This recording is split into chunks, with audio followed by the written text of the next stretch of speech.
अखिलेश कटियार साहब Samajwadi party spokesperson भी इस चर्चा में जुड़ गए हैं। अखिलेश कटियार साहब, आपको क्या लगता है, आप बुरखे का सहारा लेकर क्या वोट बैंक को साधने की कोशिश कर रही हैं?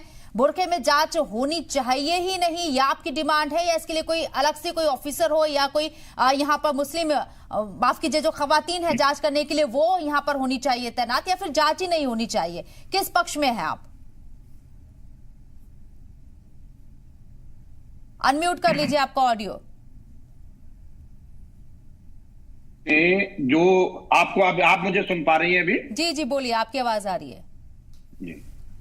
शबनम जी, हमारी पार्टी ने इलेक्शन कमीशन को जो लेटर दिया है उसमें उन्होंने handbook for the returning officer है, उसमें क्या गाइडलाइन है वो हमें चुनाव आयोग को हमने बताया है, क्योंकि आप उसे फॉलो नहीं कर रहे हैं। जो सुरक्षा अधिकारी लगे होते हैं उन्हें आईडी कार्ड चेक करने का अधिकार नहीं होता है। जो अंदर पोलिंग है, वोटर आईडी, उसका पहचान पत्र वो चेक करते हैं। तो आप क्या करते हैं, पुलिस का उपयोग वहां पे जो बाहर जो वोट डालने आए हैं वोटर्स हैं उनके साथ जो आप जाके चेक करने के माध्यम से एक ऐसा वातावरण बनाते हैं जिसमें काफी सारे लोगों को आप वापस करा देते हैं। समाजवादी पार्टी के प्रदेश अध्यक्ष ने उस शंका को यह बताया कि चुनाव आयोग इस तरीके की जो गड़बड़ियां करते हैं गलत नियत से, बदनीयती से, उन मुद्दों को ध्यान में रखे ताकि प्रशासन की गलत तरीके से अपने ताकत और पद का दुरुपयोग करके कहीं आम आदमी के अधिकार को लूट ना लिया जाए। आपने एक बात मेरी पार्टी के तरफ से और माननीय मेरे नेताजी ने कहा है, जो लाल कार्ड आप जारी कर रहे हैं जगह जगह पे, पहले नोटिस होता था, येलो कार्ड होता था, और वो सब बंद करके सीधा लाल कार्ड आप जारी कर रहे हो। एक एक गांव में 4-4, 5-5 लोगों को, शबनम हसन जी, ताकि उन लोगों को आप थाने में बिठा देते हो, कोई आधार नहीं बताते, इनके खिलाफ कोई एफआईआर है क्या, इन्होंने क्या कभी गड़बड़ियां की है क्या, चुनाव आयोग ने कभी इनके खिलाफ कोई एफआईआर दर्ज की, कभी इस तरीके का हुआ? कुछ नहीं। एलआईओ की रिपोर्ट के आधार पर आप इस तरीके से कर रहे हैं। तो जो इस देश में लोकतंत्र ने जो आम आदमी को अधिकार दिए हैं, प्रशासन उसे लूटने की, सरकार उसे लूटने का काम कर रही है। मेरे नेता माननीय अखिलेश यादव जी ने जो संवैधानिक अधिकार है आम आदमी के, उसको बताया है कि इन अधिकारों का हनन ना हो, चुनावी प्रक्रिया निष्पक्ष हो। हम नहीं कहते कि आप इस तरीके से सवाल खड़े करें कि कोई बुर्का पहने, कोई घूंघट पहने। भाई अंदर जब वोट डालने जा रहे हैं, जो रिटर्निंग ऑफिसर है वहां पे महिलाएं भी है, चेक करें आराम से। लेकिन जो बाहर आईडी के नाम पे, चेक करने के नाम पे, शबनम जी, जो एक दहशत पैदा करी जाती है, जो गलियों में जो मुस्लिम बस्तियां है वहां पे ठीक है सर, आपके पास मैं आती हूँ। आपका ऑडियो भी बीच बीच में ब्रेक हो रहा है। अमितोष पारीक साहब, यहाँ पर जिस तरीके से अखिलेश कटियार ने पूरी बात को समझाने की कोशिश की है, आपको लगता है इसमें सियासत की जरूरत है या फिर एक पहचान को यहाँ टारगेट किया जा रहा है? अखिलेश कटियार साहब, आपका रिएक्शन है? शबनम जी, मुझे लगता है बात 30 से बड़े पढ़े लिखे आदमी लग रहे हैं ये, और अच्छी अच्छी बातें बताने की कोशिश कर रहे हैं। मैंने जो 3 पॉइंट आपने पूछे, मैंने पूछे, उस पर इन्होंने एक भी सवाल का जवाब नहीं दिया। तो ये कम से कम आप बात कर रहे हैं तो रिप्लाई सब्जेक्ट को करें, कहानियों को नहीं। हमने कहा कि ये जो हैंडबुक फॉर रिटर्निंग ऑफिसर है, जो कॉन्स्टिट्यूशन की गाइडलाइन है, अगर हम उसकी बात करते हैं, आप बुर्का की बात करते हैं, आप फेक आईडी की बात करते हैं, अरे भाई इतना बड़ा जो आपका जो सिस्टम लगा है, जो प्रशासन लगा है, वो क्या निठल्ला और नकारा है कि अगर अंदर आप के वोटिंग एजेंट भी बैठे हैं, हर पार्टी के एजेंट होते हैं, रिटर्निंग ऑफिसर होती है, पुरुष भी होते हैं। किसने कहा है कि आप चेक ना करें? लेकिन बाहर चेक करके आप जो दहशत फैलते हैं वोटरों में, ये तो गुंडागर्दी को मना किया है, लेकिन आपके इधर उधर की कहानी समझाते हो।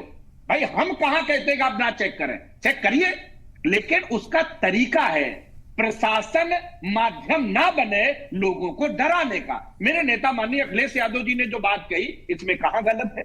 दूसरी बात शबनम जी, हमारे दूसरा एक और हमने बात कही है कि जो एक प्रशासन गांव में 4-4, 5-5 लोगों को रेड कार्ड जारी कर देता है, सपा के वर्कर को, उन लोगों को, कुछ मुस्लिम बाहुल लोगों को। धर्म की राजनीति आप करते हैं, धर्म और बुर्के की बात आप लाते हैं। हमने तो कॉन्स्टिट्यूशन की बात की है, लेकिन आप बात दाएं करेंगे, आप बात बाएं करेंगे, मुद्दे की बात नहीं करते आप। कई जगह टीवी पे पुलिस कर्मी बाहर आईडी कार्ड चेक कर रहे हैं, उनको क्यों नहीं सस्पेंड करते आप?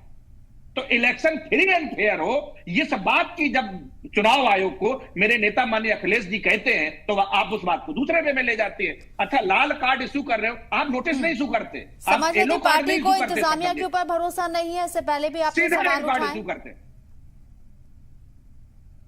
उत्तर प्रदेश इंतजामिया के ऊपर क्या आपको भरोसा नहीं है? इससे पहले भी आपने सवाल उठाए हैं। जी, इसीलिए जो इलेक्शन कमीशन ऑफ इंडिया है, उसको हम अपनी चिंताएं कि ये समस्याएं वहां। मेरा सवाल यहाँ पर अखिलेश कटियार साहब आपसे है, आपको नहीं लगता कि जो इल्जाम आपके ऊपर लग रहे हैं, बुर्के के जरिए आप अपने वोट बैंक को साधने की कोशिश कर रहे हैं, क्या किसी तरह का कोई डर है आपके अंदर? सबनम जी, अभी जाटव साहब बोल रहे थे कि डर है। सपा को 80 सीटों का दावा कर रहे थे 24 में, अभी 6 महीने पहले 33 पे आके सिमेंट दिया उत्तर प्रदेश की जनता ने। डरने की जरूरत आपको है या मुझे, ये पूरे प्रदेश की जनता जानती है। डर आपके चेहरे पे है, घबराए हुए योगी साहब घूम रहे हैं, हम नहीं। हमने तो उत्तर प्रदेश में 47 सीट्स जीती हैं, आप सिर्फ 33 पे हो। पहली बात। दूसरी बात, हम अगर कोई जो चुनाव लड़ता है शबनम जी, तो जो उसे ये पता रहता है कि जितने भी प्रत्याशी होते हैं उसके पोलिंग एजेंट अंदर बैठे होते हैं, और वो पोलिंग एजेंट उसी पोलिंग बूथ के होते हैं। वो हर वोटर को जानते हैं। जो अभी इससे पहले जाटव साहब कह रहे थे कि कोई बाहर देख लेने में क्या प्रॉब्लम है, चेक कर लेने में क्या प्रॉब्लम है, ये इलेक्शन कमीशन की गाइडलाइन है कि पुलिस का कोई भी व्यक्ति किसी का आई कार्ड चेक नहीं करेगा। ये उसको अधिकार नहीं दिया गया है। और ये इलेक्शन मैनुअल जो बना है, उसकी जो पृष्ठ संख्या 143 के पैराग्राफ 1369 में लिखा है कि पुलिस कर्मचारियों को, सुरक्षा कर्मियों को सुरक्षा करनी है। जो पोलिंग एजेंट है, रिटर्निंग ऑफिसर है, वो चेक करेंगे। आप यहां भी दूसरी परिस्थिति लाने की कोशिश कर रहे हैं। वहां फर्जी वोटिंग नहीं हो सकती, क्योंकि पोलिंग एजेंट और रिटर्निंग ऑफिसर दोनों के वेरिफिकेशन के बाद वो मशीन पे जाता है। पार्टी ने इसको लेकर यह खदशा जाहिर किया, कोई एक ठोस आधार बताया गया इलेक्शन कमीशन को अपने पत्र के जरिए, समाजवादी पार्टी के जरिए? रामपुर, हाँ शबनम जी, रामपुर, मुरादाबाद और उत्तर प्रदेश के बहुत सारे मुस्लिम बाहुल्य जो एरिया रहे हैं, वहां पे जो प्रशासन ने जिस तरीके से गश्त की है, उनके साथ जिस तरीके के वहां पे माहौल पैदा किया गया है, एक शरीफ आदमी, आम आदमी लगता है कि ठीक है, अब ऐसा क्या जरूरी है। और दूसरा क्या करते हैं कि जो पर्ची वितरण करने का जो काम होता है, जो वहां पे ये पोलिंग एजेंट होता है, जो यहाँ पे हर जगह पे बीएलओ बनाए जाते हैं, उनका काम है कि घर घर में पर्ची पहुंचाना, वो पर्ची नहीं पहुंचाते हैं। तो इस तरीके की छोटी छोटी बेईमानी भरी नियत से लोकतंत्र को कमजोर करने की कोशिश सरकार के माध्यम से जो भाजपा करती है, मेरे नेता माननीय अखिलेश यादव जी ने सरकार की उस मानसिकता को उजागर करने का। चर्चा को आगे बढ़ा रहे तमाम लोग हमारे साथ लगातार बने हुए। मेरा सवाल यहाँ समाजवादी पार्टी से अखिलेश कटियार साहब आपसे है, चुनाव आयोग को लेकर तमाम तरह इल्जाम आपकी तरफ से लगाए गए हैं समाजवादी पार्टी की तरफ से अपोजिशन जमातों के जरिए। आपको कितनी उम्मीद है जो आपने अर्जी लगाई है उस पर सुनवाई होगी, और इतना भरोसा है आपको कि इलेक्शन कमीशन आपकी सुनेगा? आपके बकौल काफी इल्जाम है। नहीं, हमारा काम है चुनाव आयोग को प्रदेश में अलग अलग जगहों पे सरकार द्वारा किए गए षड्यंत्रों की जानकारी देना। हम लगातार अपने एक राजनीतिक दल का जो दायित्व है, मेरे नेता माननीय अखिलेश यादव जी के निर्देश पे हमारे कार्यकर्ता, हमारे प्रदेश अध्यक्ष, हमारे और पदाधिकारी उस समय समय पे इलेक्शन कमीशन को जानकारी देते हैं। हमें पूरा भरोसा है कि इलेक्शन कमीशन उन पे सही कदम उठाएंगे और निष्पक्ष चुनाव कराने का जो दायित्व, जो संवैधानिक दायित्व इलेक्शन कमीशन का है उससे वो पूरा करेंगे। दूसरी बात जो अमितेश जी बात कर रहे थे धर्म की, संप्रदाय की और पश्चिम बंगाल में बलात्कार होने की, इन्हें नहीं करना चाहिए। अगर थोड़ी बहुत भी लाज लिहाज हो, उत्तर प्रदेश में भैया दूज के दिन महिला पुलिसकर्मी के साथ बलात्कार हुआ है और वो कोई मुसलमान नहीं थी, हिंदू थी। तो आप कम से कम इलेक्शन के एक आध दिन पहले इस तरीके के भावनात्मक मुद्दे उठा के अपनी इतिल श्री करके, आपके पास बताने के लिए कुछ नहीं है। तो आपके पास हिंदू ही मुस्लिम बचा है, आप उसी को करेंगे।